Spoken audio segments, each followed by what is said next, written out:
Il jouait dans la même équipe que son ami. Il a fini par lui voler sa femme. Mauro Icardi et Maxi Lopez, deux attaquants argentins évoluant sous les mêmes couleurs à la Sampdoria.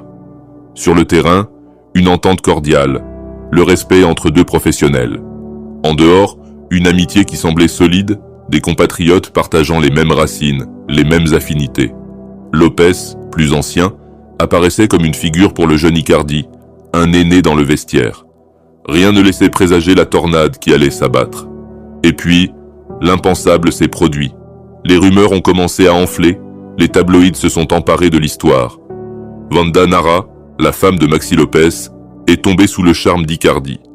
Ce qui n'était au départ que des murmures s'est transformé en une affaire publique retentissante. Le divorce, les échanges acerbes sur les réseaux sociaux et finalement l'officialisation de la relation entre Icardi et Wanda. Une trahison perçue par beaucoup comme une atteinte aux codes les plus élémentaires du respect et de l'amitié dans le milieu du football. Cette affaire a marqué la carrière d'Icardi d'une empreinte indélébile. Au-delà de ses qualités de buteur, c'est cette image de celui qui a brisé un foyer, qui a trahi un ami, qui lui colle à la peau. Les relations entre les deux Argentins sont devenues glaciales. Et même sur le terrain, lors de confrontations, le malaise était palpable. Icardi a continué à marquer des buts, à avoir une carrière notable, mais cette histoire a jeté une ombre sur son parcours.